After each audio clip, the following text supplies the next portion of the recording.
Great. All right. So, what I would like to do for this evening, first off, welcome. And thank you for coming to our little class on ethical wills. Ethical wills.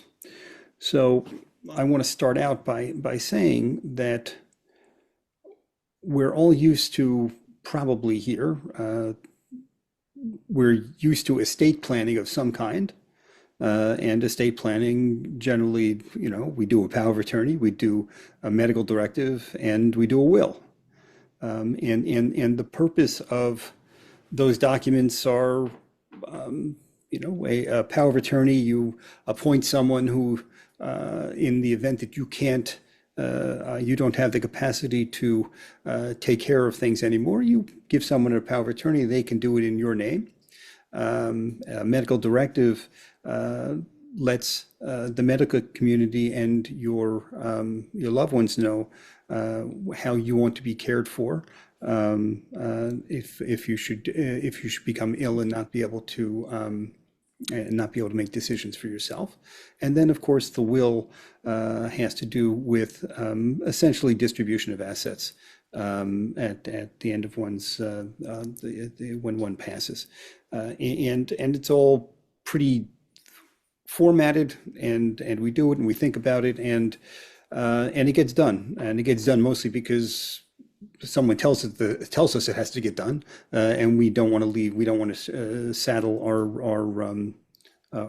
children with a mess, so we try to make it as clean as possible. But the question becomes, we each of us have lives that we've been living. And I'm on With a class with a rabbi. Can I call you back? We have business lives. We have business lives. We have personal lives. We have lives with our friends. We have lives in our families, and we want to be remembered for something. Most of us, we want to send our loved ones a message that they can take with them after we should pass. And I have to say at the outset here, we should all live to be 120 and healthy. And the question becomes, what is it that you want people to remember you by? What do you want them to say when they talk about you? That's one side of the ethical will. The other side of the ethical will is, well, what would you like your loved ones to do? What message would you like to give them about how they should be living their lives, or how they should live their lives? And the idea is that don't leave it out there for everybody to wonder. Put it down in writing, and give it to someone. So I'm going to throw it out to you before we actually get into lesson. You know, if you wanted someone to remember you as something or for something, what would it be? What would you want to be remembered for? Volunteer. And now's as good a time as any, by the way, to say I officially call this Zoom class a safe space. Whatever we say here stays here and between us. And if somebody says something personal, we need to agree that, well, it stays here, and we don't spread around the personal things. So if I can get a thumbs up for everybody that they just understood what I said, thank you very much. Okay, so that said, all right, how would you like, one word, how would you like to be remembered? Oh, um, oh, I, I, I think I'd like to be remembered that I'm not always like this, but that I was kind and I cared about other people. Hmm. Okay, so kind. That's I'm not not always kind, though. okay. Kind. That's a good way to be remembered. Okay, anybody else? Anybody else? Yeah, Diane.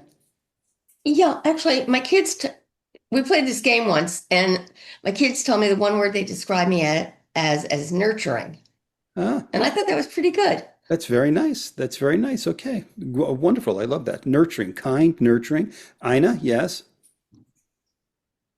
You have to unmute yourself, Ina. Say, Okay, we can hear you now. Go. my kids say there's always a story to be had, but they said, Ma, you never get the facts right. So maybe we should write a book about you and the facts will get right. Hmm. All right. So you would want the facts to be correct. Yeah. All right. That's They that's a want very it. Joe that's a They very want Joe it. Friday thing. I like that. I like that. Yes, Bonnie. Bonnie, I see. Resilient. Hold on. We My can't hear you. kids have described me as very resilient. Resilient. Okay. Hold on a second. Just give me a second. So we've got kind, nurturing, resilient, factual. All right. Anything else? Right here. Karen, go on. Karen wants to say something. Go on, Karen. Go, go, go. I guess caring for family, people, and animals. Uh-huh. Cared for family, people, and animals. That about covers it. All right. That's good. All right. All right. Well, let's switch it around. If you wanted to say to your child or your grandchild, I think you should be like this. What would you tell that child or grandchild? I want them to be like me. All right. Well, I want them to be caring and kind and okay. thoughtful So and be like mom, be like grandma, be like okay, kind. but I would like to add something that they're not, and I wish they were more adventurous. Okay. All right. Good. More. Our understanding, Rabbi. I also like them to, I like them to follow the Jewish tradition. Okay. Nice. Nice. Yeah. Good. Great. Uh-huh. We raised our kids to be tough, and we're raising, and we make sure that our grandchildren get a little piece of that toughness at sometimes, either through self-depreciation or something like that. They know how to stand up for themselves and stand up to us when we're wrong. I want them to be funny. Well, yeah. Funny. Okay. But that's a very. How by the about way, understanding and kind to Understanding. people? Nice, nice. By the way, Susie, that's a very Frank Purdue, way to look at it. Because it does take a tough man to make a tender chicken. There you go. There you have it. All right. All right. So here's what I want you to do. I want us to do a little, a little exercise. Okay. And I want you to think that there isn't, look, we're all in a position here. Yeah, we're all people who could be grandparents here. We don't have people who could be kids. So you're about to have a grandchild. And I want you to think, and I want you to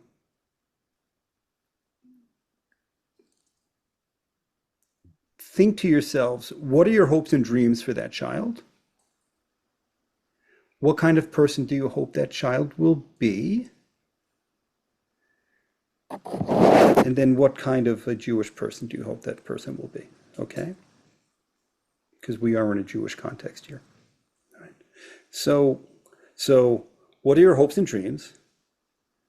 What kind of person do you want that child to be? And on the Jewish end, what kind of a Jewish person would you like that child to be? All right?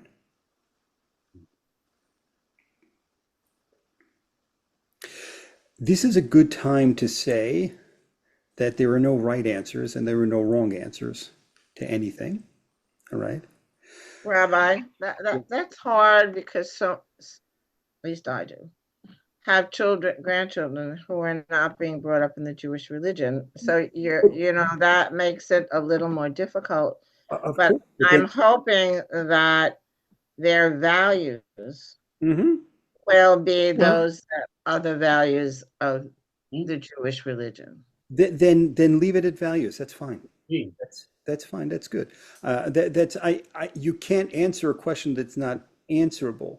You know, so you leave it at what I hope.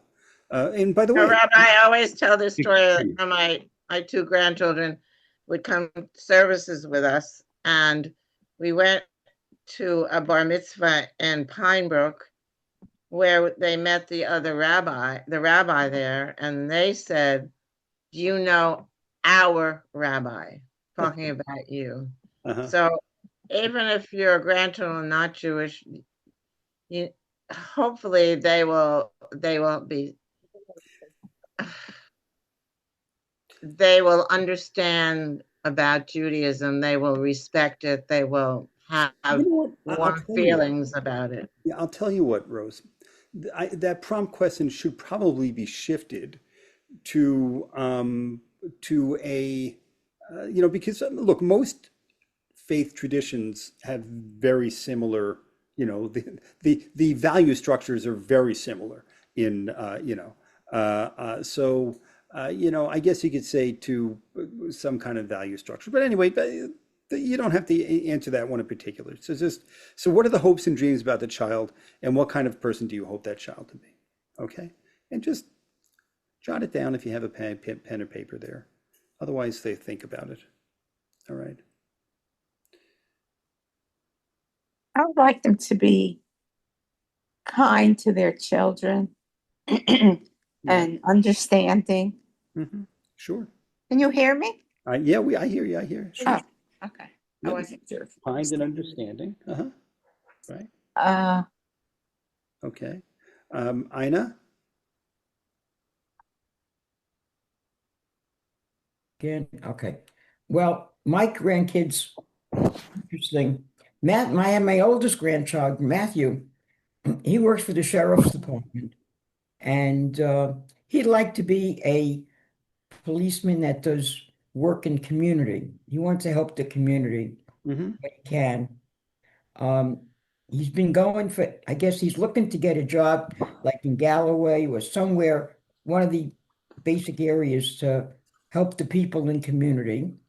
I have my middle grandchild, Nicholas, who's at Rutgers in the honors program, and he now writes twice a month for the Rutgers newspaper. Right. And he's rather opinionated. I didn't realize he could write as well as he does. I mean, a lot of the stuff he does is over my head. So, I mean, I have to think about it sometimes. Sure. Michael, yeah. And Michael wants to do something in robotics. He wants to help people with that. Very nice. And Samantha, well, our Samantha wants to be a nurse. And every time I speak to her, I'll see her on Thanksgiving. But she always says to me, "Ma, Grandma," she says, "I want to help people because being an only child, I want to help people where I can." So I said, "That's very nice of you." So Very I nice. got 4 grandchildren that want to help and go out there and help the community and help something. Mhm. I mean, you know, Okay. Beautiful. I'm proud of them for what they do. Thank you. Okay. Thank you. So look, whatever you wrote down is the beginning of a letter, or whatever you're thinking of is the beginning. When we write, we get our thoughts in order first, right? And we put them down and we think of the things that we would want to do. I'm going to tell you something that I think is really important as we kind of go into this, and I would tell you to tell your kids and your grandkids, you know, if you have any questions you need to or want to ask me, please feel free to ask the questions. And if you have something to say, now is the time to say it. You know, I can't tell you the number of times, and we've got personal experiences here, that you hear, I wish I had asked. I just wish I had asked. I don't know what Dad thought about this or what my grandfather thought about this, and I just wish I had asked. So my recommendation to everybody is, if you have questions to ask, or if you think the kids have questions to ask, let them know. Ask now. because that's part of them getting to know you as more than just mom, dad, grandpa, whatever. That's getting to know you as a human being. And the parent grandparent relationship or the grandchild relationship, this is all really very important. But we need to break through that just a little bit and just become humans. So what is an ethical will? And it's really simple. It sounds complicated. The name sounds complicated. I think that's why I worked with the book, The Forever Letter, which just describes it better.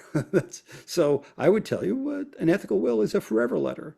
It's a letter that we write to let people know about us when we're not going to be around to answer the questions anymore, and that they can keep for posterity.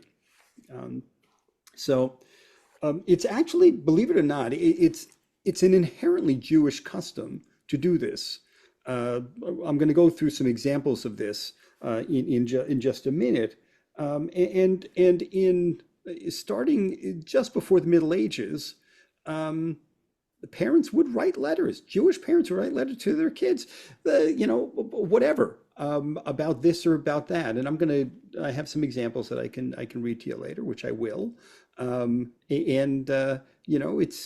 just interesting to think that we humans, whether it's 1,000 years ago or whether it's yesterday, we have similar concerns.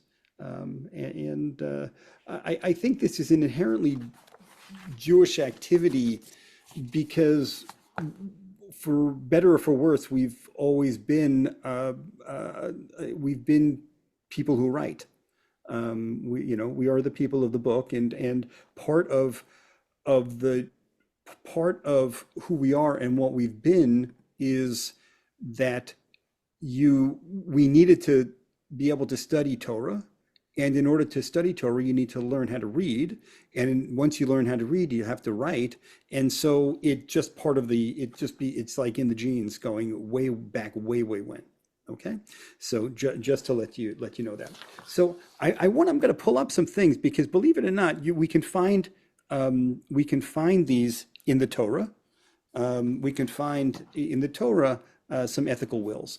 And I'm going to bring up some sections of Torah just to let you see that what's there. So I'm going to go to Genesis first. Okay. Ein, is your hand raised again, or is that from before? You're muted. Okay. All right. So this is God talking about Abraham. We read this a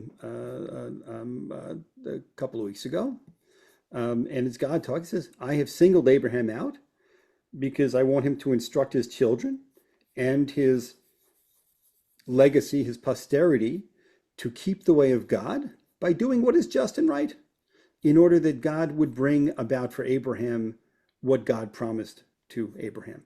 So right there, very early in the Torah, we get an example of, all right, look, this is what I want him to teach the kids. I want him to tell them that they should act correctly, and that's going to work well for the future for them. Okay, now let's go to, again, we're in Genesis, and this is Isaac going to, he doesn't know it yet, but he's being duped by Jacob.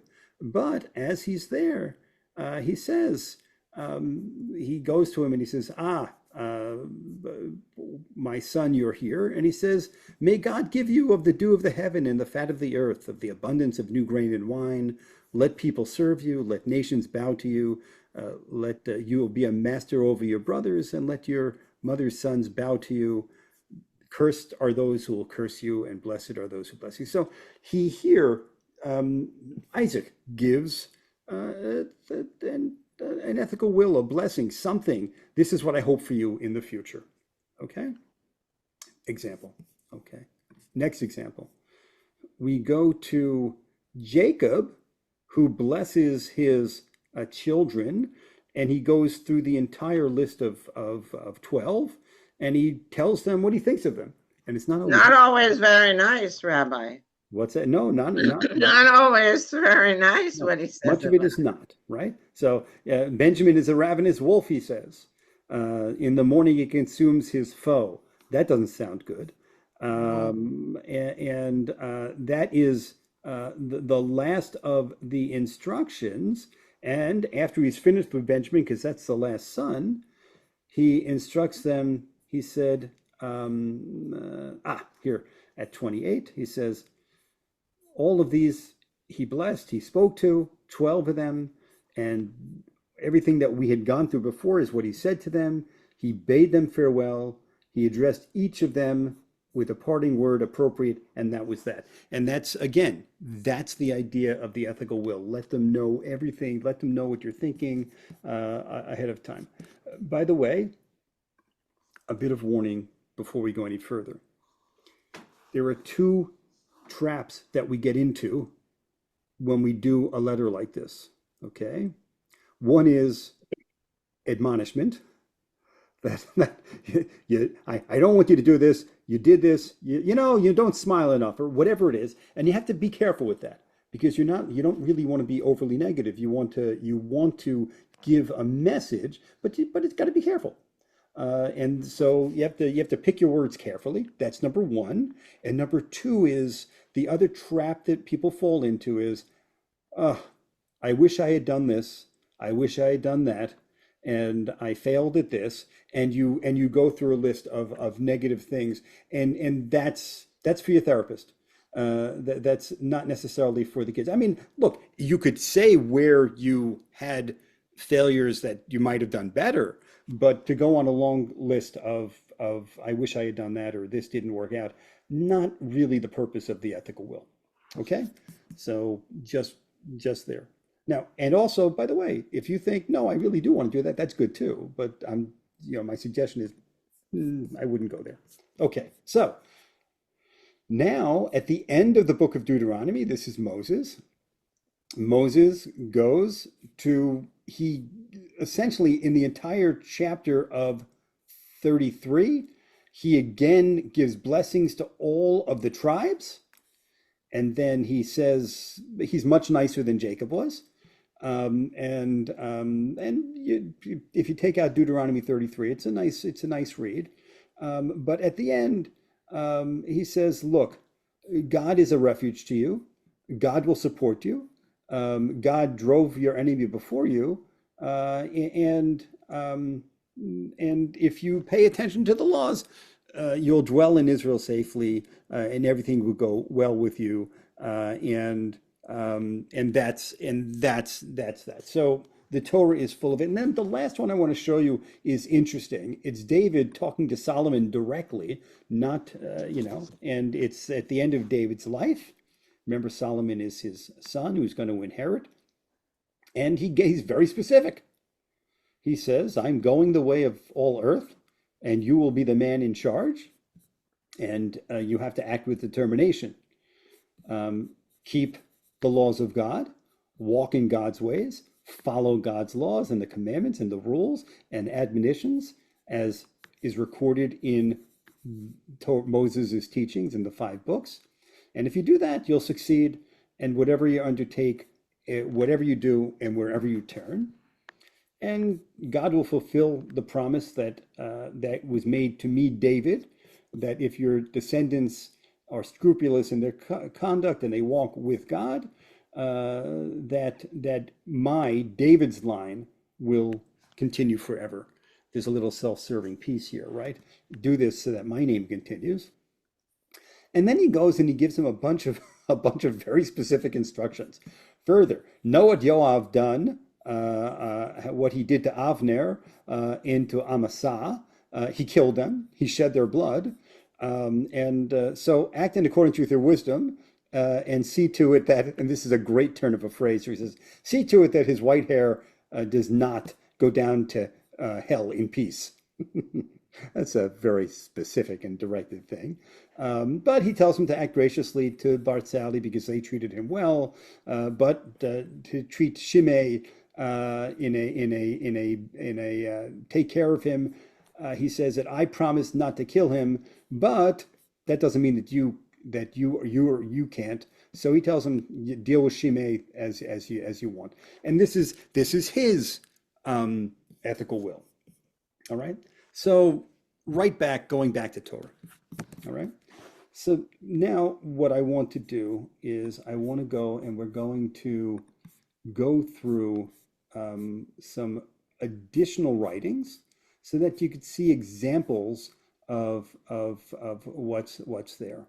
Again, ethical will is a letter that you'll write to your parent, to your children, to your grandchildren, and it will describe what you've learned.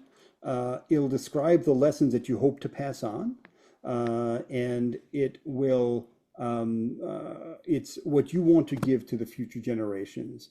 Doesn't have to be long, but it could be long. It's however you do it. And essentially, this will become part of the inheritance of the family, part of something that they will get when you are no longer around to give them your wisdom directly. So it becomes like a very real, tangible thing that we can pass on. And what does it do? It's going to preserve memory. It's going to hopefully help shape the way that you are remembered. And that's that. So what I want to do now is I want to go through some other texts. These are now written not in scripture, but by people. And the first one is famous. It's written by the Ramban. That's Rabbi Moshe ben Nachman, who probably wrote this sometime between 1260 and 1270. And he wrote a letter to his children. And this is what he wrote. Listen, my child, to the instruction of your father, and do not forget the teaching of your mother. Speak with kindness to all people always. This save you from anger, the major cause of misdeed. Always be humble. Regard every person as greater than you. Study Torah regularly so that you can fulfill its commandments. When you finish your studies, think carefully about what you have learned. Try to translate your learning into action. When you pray, don't think about worldly matters. Think only of God. Read this letter once a week and be regular in carrying out its requirements. By doing so, you will always walk in the path of God, and you will be worthy of all of the good which is due to the righteous. All right? So we're taking a look at this now. All right? There for everybody to see. All right? What value is this? Yes, Rose. I think one of the things that we have to do when we do this is we have to evaluate ourselves first. So these are things that we haven't thought about. Mm-hmm. And so it's not only a gift to our children and grandchildren, but to ourselves that we actually evaluate who we are and what we want to pass on. By the way, I didn't like that David really, that wasn't nice. Well, but David had issues. Well, David murdered somebody. David murdered Bathsheba's husband, so he's got a lot. David was a very conflicted person. He was a poet, but he was also a warrior. Not an easy combination. Okay, so all right. So what does he gives here? What he wants to pass on? What does he want to pass on? What does he want this child to get? Wants him to be humble. Wants him to regard, to treat people. Don't look down at people. He's trying to give the child a way to live life and to be reflective constantly. All right. So why do you think he asks to read it every week? Why do you think he says read it every week? I mean, it's not long. The whole letter's longer than this little piece, but why read it every week? Isn't it enough that I've got it, I'm here? Hmm? Well, yes, Susie. Because every week there'll be new experiences in life that you can adapt these things to. Right? Beautiful. And you and it serves as a constant reminder, right? Of how we should act. Because let's face it, we may read this, and when we go out into the world, life takes over, and it's always good to have a reminder to go back to. In my house, my mother would have, pinned this up on the refrigerator because everybody went to the refrigerator, about 55 times a day, and we were guaranteed to see it. Yes, Ina. I think it's important because with the generations that we have, you don't want to really forget what you want to pursue in your motives. But I think it's what, like Rose said, we have to evaluate ourselves Mm-hmm. and Yep. or have someone evaluate us that cares about us and to see where our good points are and our bad points. I mean, I'm at the point where I would even ask my grandchildren, what are my good points and what are my bad points? What would you like to see in grandma? As this is what I want to see in you. And I would use it as an I think that's a good that's a good way to look at it. Okay, but Rose and Ina said it. Part of this is the exercise lets us consider. All right, what is it that I really do? How is it that I really want to be remembered? I mean, it's about giving instruction about how they should live their lives, but it's really it's really an exercise in, yeah, you know what, this is this is what I'd like them to say when I'm not there to answer the questions anymore. Okay, so Rabbi, yes. um, so since Rudy passed away, I've been going to a counselor just talking. And I told her today, I have a very aggressive personality and a harsh voice.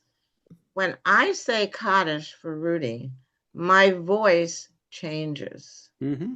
Mm-hmm. It becomes soft and loving. Right. So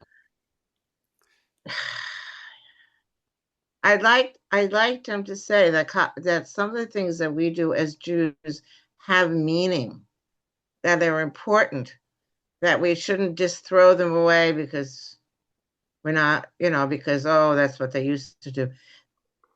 I've learned that in this last year, the things that are part of what our religion suggests have been so helpful to me. And I would like my children and my grandchildren to realize how important they are. Mm-hmm. Mm-hmm. Yep.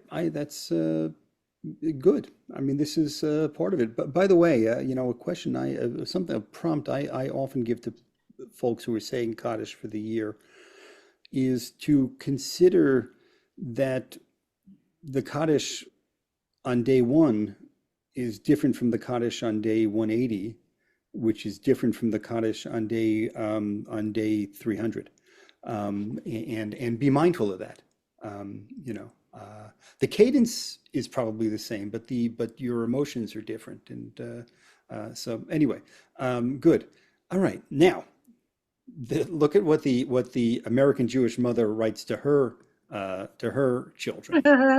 Call me. This is your mother's last wish.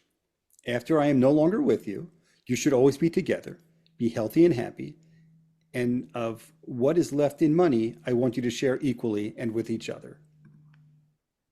All right, right?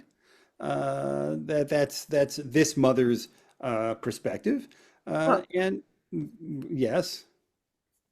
So many times the older generation keeps the family together, Mm-hmm. brothers and sisters. And when that person is gone, it's really up to those brothers and sisters to stay together and not just because mommy wanted you to. And that And is and very and, and maybe important. and maybe in this instance, the mother was concerned that they wouldn't be together. And by putting this out there, she's twisting their arm a little bit to do it.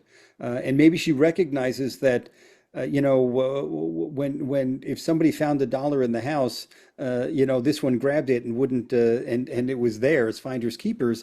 And so I think I have to tell them, share properly. Who knows? All right, what's the father's angle here? Somewhere among these papers is a will made out by a lawyer. I hope this will does not cause any bad feelings among you. I am more concerned with having you be left something that is vastly more important. Live together in peace. Bear no regrets towards each other. Help each other. Carry on your Jewish traditions with dignity. Though you may discard trivial things, never discard your Jewish faith. You cannot live out your years happily without it. So this father has some pretty clear issues here. So it seems to me that he sees the same thing as mom saw, that there may be fighting going on after the fact here. But what are the other values that he sees here? What are the other things that he wants to make sure to be passed on? It seems, yes, Susie. It seems to me that both this mother and this father are very concerned about the family unit. Mm-hmm. They want to make sure that whatever happens, that the family unit stays as intact as possible, their nuclear family, and if possible, to carry it on within the Jewish traditions that they've obviously been raised in. This might be Reform parents or something, that it's not as ingrained into their children as it was ingrained to this mother and father's generation. Right. Mm-hmm. May very well be. And maybe they've seen something. Maybe they haven't. But all right. Good. Look. It's Rose. Before we get to you, look. My parents' generation, and probably a lot of the parents' generations here, were, they lived in the same building as the family, so the family was always together. Uncle Shmuchi lived on the third floor, and Aunt Edna lived on the second floor, and everybody was there. We lived different lives than they did. So that is, so that's that. Yes, Rose, what were you going to say?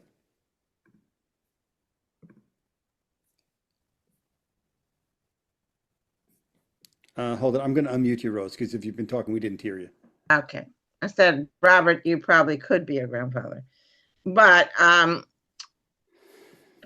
what I've seen Harold's sons come on to do Kaddish this year, just about what I can't answer for them, but I think this has brought you closer together. And I think that Harold would be so proud of you, as I am. And maybe Harold's not here to do an ethical will, but it would be neat if you guys could put something together about Harold and how he lived his life to pass on to your children, who luckily knew your father. But that it could go from generation to generation. I did not know my grandparents. I wouldn't know them if I fell over them. They all died before I was born. I didn't have that opportunity to know what they were thinking, what their life was like, what they wanted. And this is our opportunity to do this. So I would change one thing in what you said, which is that their father is felling. I'm sure, right, Robert? Yes, there's no doubt. Sure, he's happy one way or the other, but we are fortunate that the brothers like to try and stay together. The being able to see each other when you're saying Kaddish is kind of one of the main reasons you want to do it. I'm looking for my brothers, and it's a still way to stay in touch, and it's it's also very emotional, just the whole process. Yeah, beautiful, Robert. Thank you for sharing that. Thank you for sharing that. All right, excellent. All right, let's take a look at this little piece from the Midrash. It's from the book of Ecclesiastes, which at chapter 7:1 says, a good name is better than good oil. Okay, so Ecclesiastes says a good name is better than good oil. Now, what the heck does that mean? And so the Oil rabbis, is light. so the rabbis came up with it with what it means. All right, good oil sinks, a good name rises. Good oil is temporary, while a good name lasts forever. Good oil is expensive, a good name is free. Good oil is useful in life, a good name is useful in life and in death. Good oil can only be gotten by the rich, while a good name can be gotten by the poor as well, and the wealthy. Hold on, I'm sorry. Good oil is spread from the bedchamber to the dining hall, while a good name is spread from one end of the world to the other. And the idea is that there are limitations to good oil, but not to a good name. So if you were going to do this paradigm, good oil is good oil blank, but a good name blank, is there anything that you could add to that? Is there anything that you could add to that? Good oil blanks, a good name blanks. Not easy, right?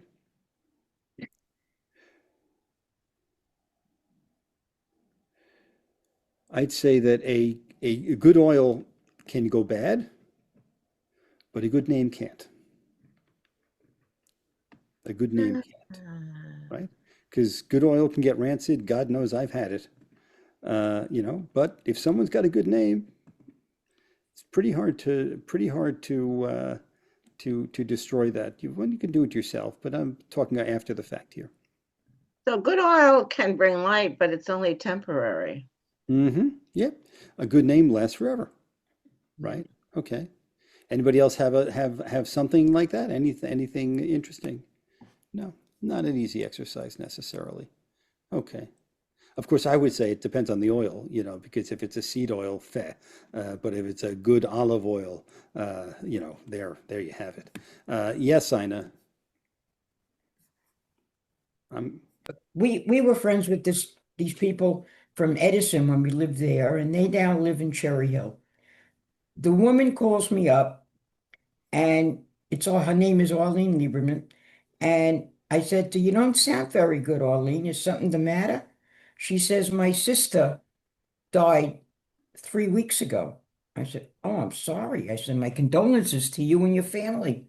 She says, "No, you don't understand." She says, "I feel very guilty." I said, "Guilty of what?" She said, "You do know my sister was in hospice." I said, "Yeah, you had mentioned it." I said prayers for both of you. So I always said prayers for you both. And now sister's name was Mickey.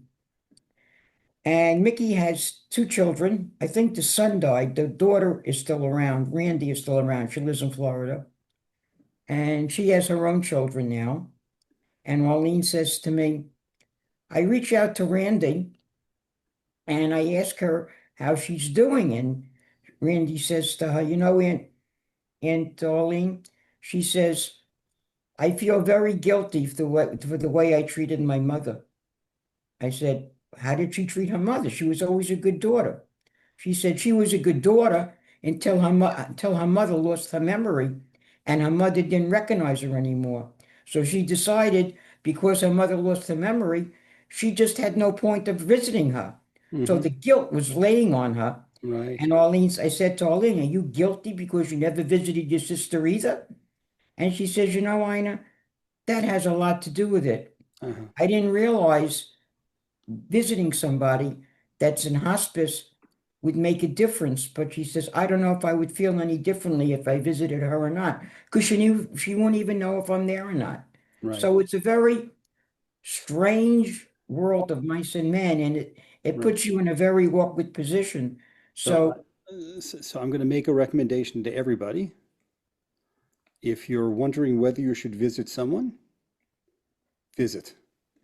The very fact that you're thinking that you should means that you should. Obviously, you need to double check and make sure that a visit is welcomed.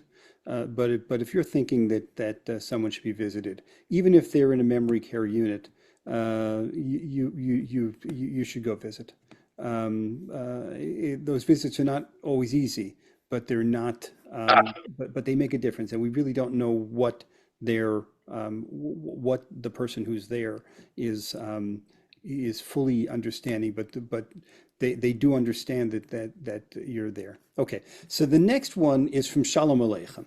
So Shalom Aleichem wrote a lot of books, and his stories of Tevi the milkman is the basis of The Fiddler on the Roof, and this is the ethical will that he left, and it's not going to be funny. So, but I'll read it to you.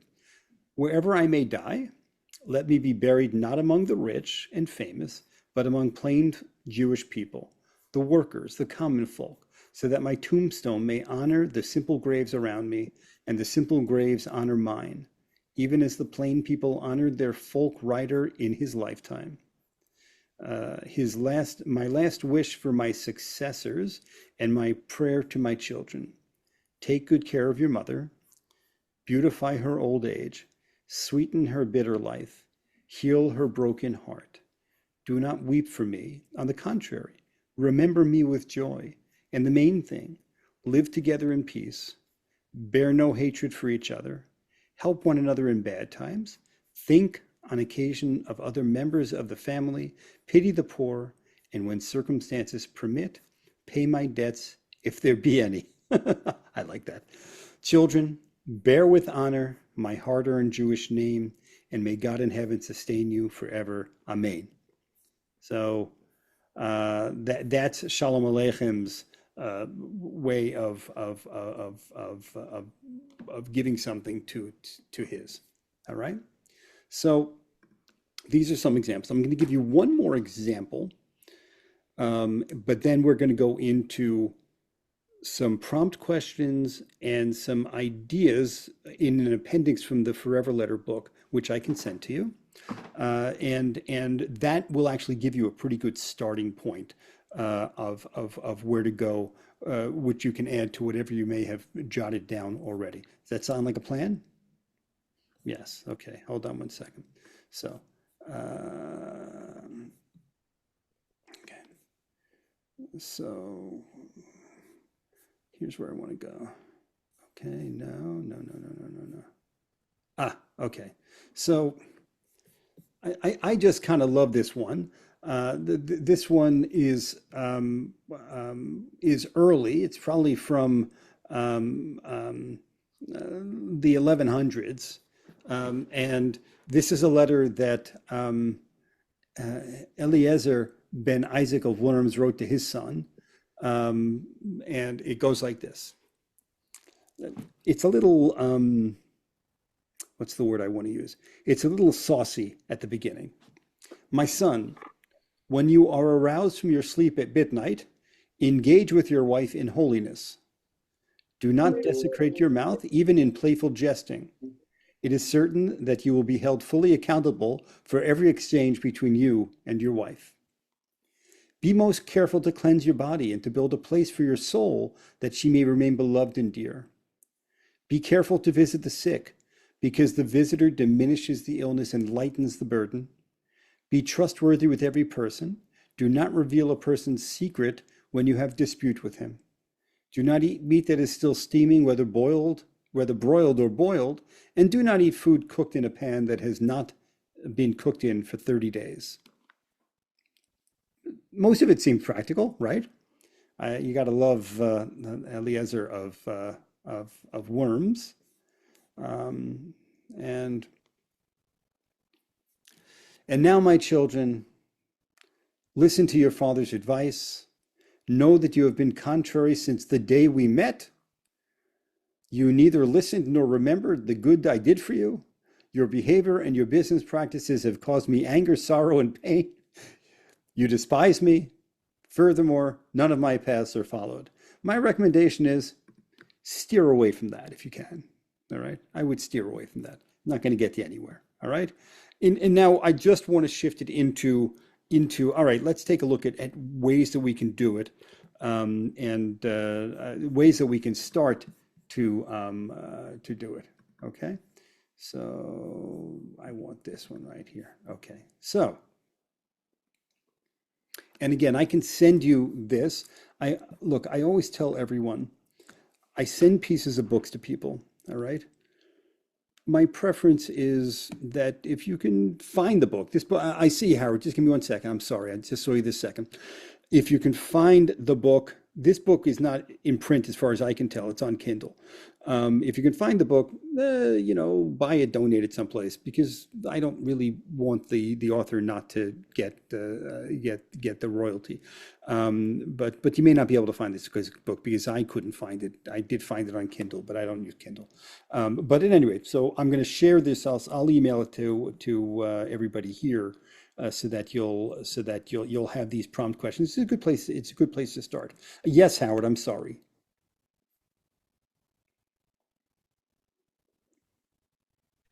Sorry, I had trouble unmuting myself. I just wanted to mention, and I know Bonnie had the same thing I had. My children gave me a thing called Storyworth. Yeah. Last year at Hanukkah.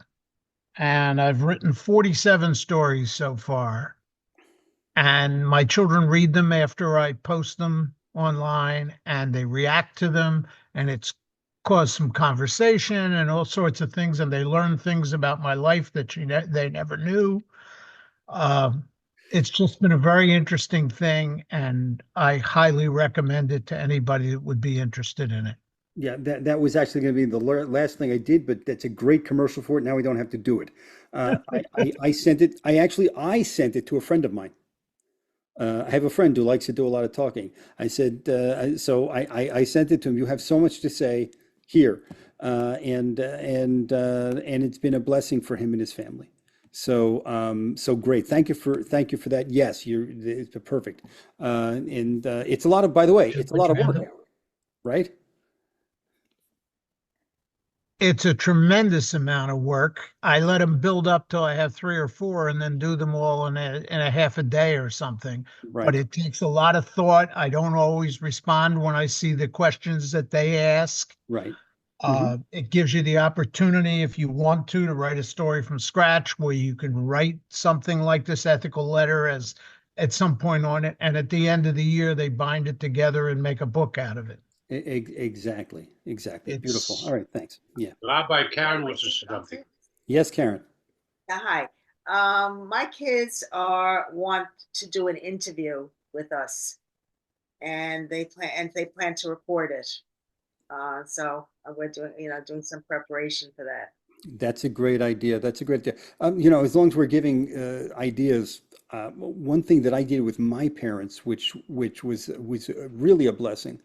My brother Alan and I got in a car with them, and we went back to the old neighborhood where they grew up, and then to where we were born, and they videotaped the whole thing.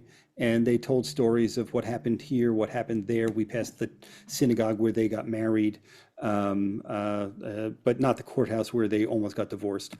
And it's that's a great exercise. If you can do that, I would highly recommend it. Okay, great. So let's pull up this last piece with the prompts. Just so that you get a sense of the way some of these things could be. Okay, so simple things. The values I believe in are The values I believe in and find hard to live are. This is what my parents told me. This is what I wish my parents had told me. Here's what I learned from everybody, and go through the list. The most important people in my life were, and it better be the grandkids, the stories that have guided me, the most meaningful lessons I have learned. My strengths are, my strengths as a child are, my weaknesses are.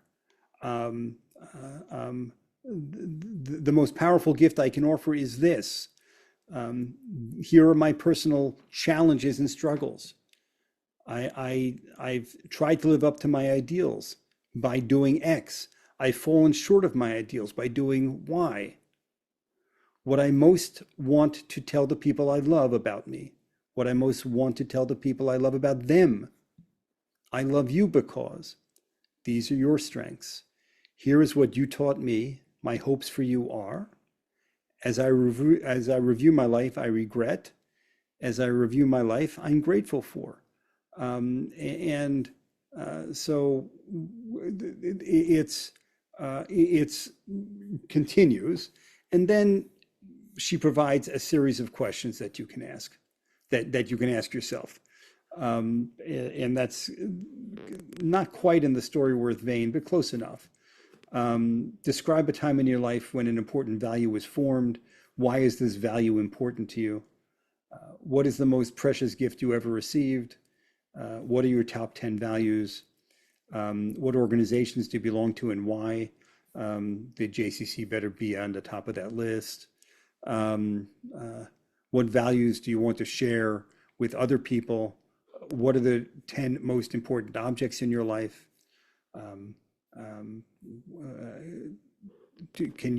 Where do you think you picked your values up from? And on and on. And then this last piece here from Abraham Joshua Heschel. The problem we face, the problem I as a father face, is why my child should revere me. Unless my child will sense in my personal existence acts and attitudes that evoke reverence, the ability to delay satisfactions, to overcome prejudices, to sense the holy, to strive the noble, why should my child even look up to me? Then answer the question, what about me deserves the reverence of my child, grandchild, parent, grandparent, niece, nephew? And there we go, okay? So just a bunch of ways that we can address it. This is not an easy exercise to sit down and do it. I'm very good at saying, yeah, I'll do that tomorrow. I'll do that tomorrow. I'll do that tomorrow. And this is something that would, but this is something that you have to sit down and really give some thought. Now, David and Karen, you've got this interview going on. This will take care of a lot of this, and that'll be for posterity. But there may be questions they don't ask you, but you also may want to give them questions to ask you that you would like to be asked. Okay. Yes, Robert. Unfortunately, I have like 10 different things that I want to say, but I'm going to try and make a couple minimal things. One, you're asking about writing this ethical will and asking your kids to ask any questions of you. Is this intended to give to them now, or is this intended to give to them after you've passed and it's kind of like a run book which explains things they should do in their life? It's a really great question, and people do it different ways. People leave it to be given after they pass, and people give it beforehand. It becomes a personal preference. Look, a will needs to be done at a specific time. You can tell people what's in it, but you have to go through the formal process. This isn't subject to that.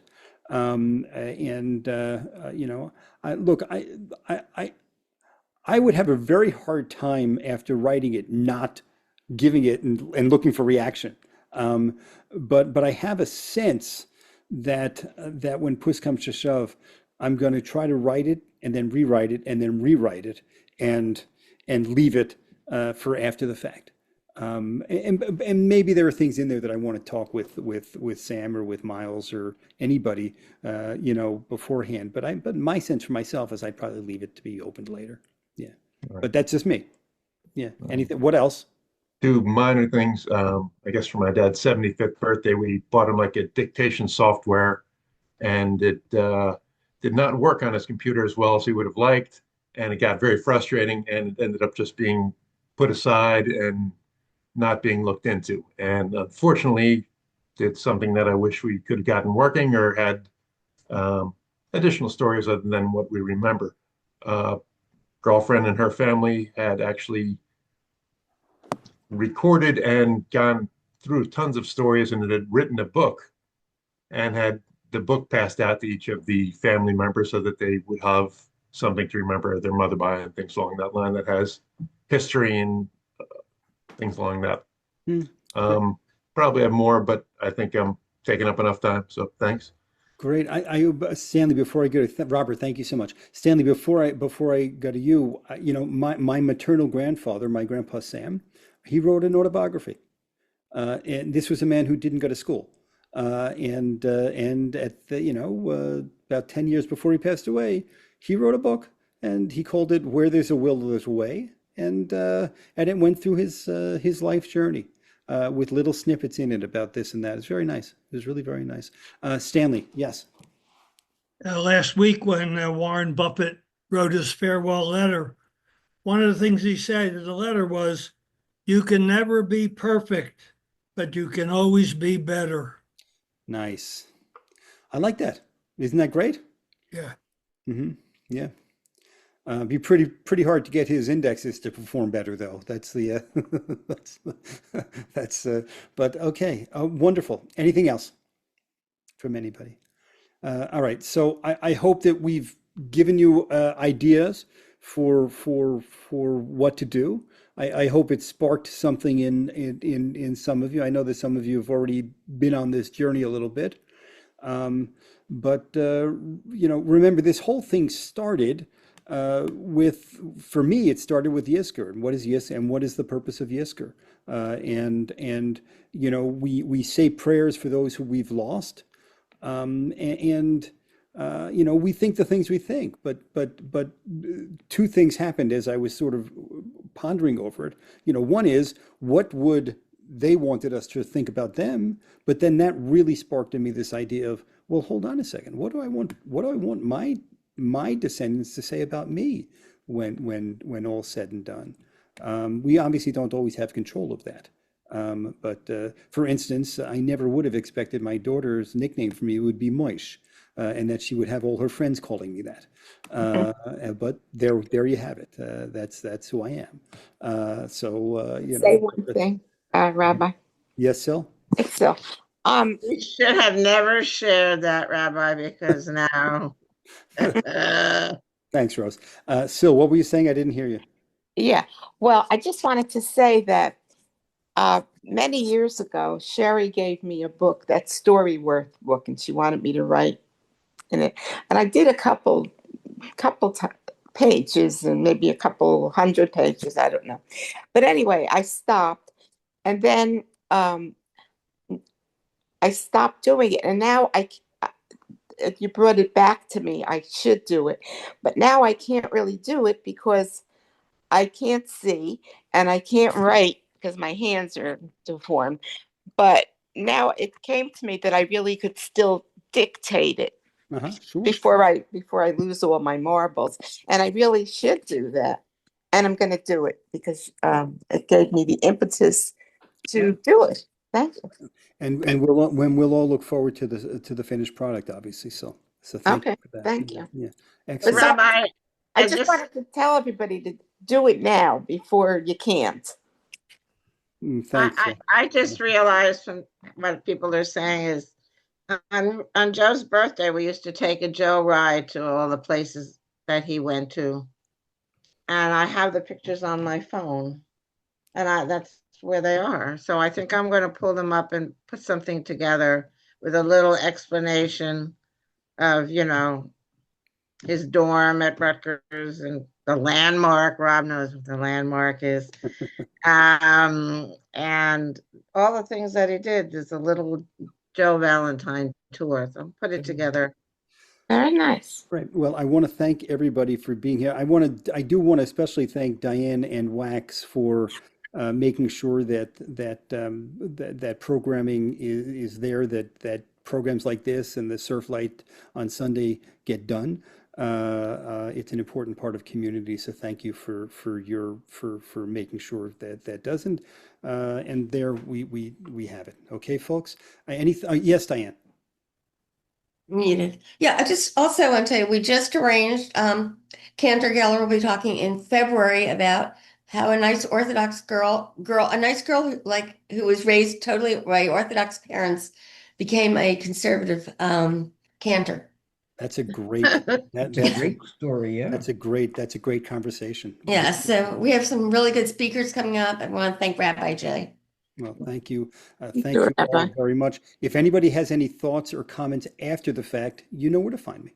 You know where to Rabbi, Oh. I thought, Priscilla, if she can't do much with her eyes and her hands, maybe it would be good if she knew somebody that could take a video of her and she could put her thoughts on a video and it would always be Oh, there. I know. Yeah, That's a that's great idea. Thank you. That's a very good solution. Very Except good I probably could do that myself just by using my phone Sure. and recording it. All right. And last but not least, Thank you, Wine. last you, but not Steve. least, Oh. for those who may have COVID or may have tested negative for COVID, a refuah shlema. You should have a complete and quick healing, please. And there we have it. Diane, did you have something else you wanted to say? Oh, I just wanted to tell you, after you spoke about this at the high holidays, it did make an impression, and I know someone who went home and immediately wrote an ethical will. And Great. it wasn't me. That's wonderful. All right. Listen, thank you everybody for being here, for being a part of this, for being a part of community, and have a Shabbat Shalom. And we'll see you soon. Okay. Rabbi, you going to send us the book name? It's called the Forever Letter. Forever Letters, okay. When you get it, Rabbi, will you use them? the forever Shabbat reminder is awaiting you.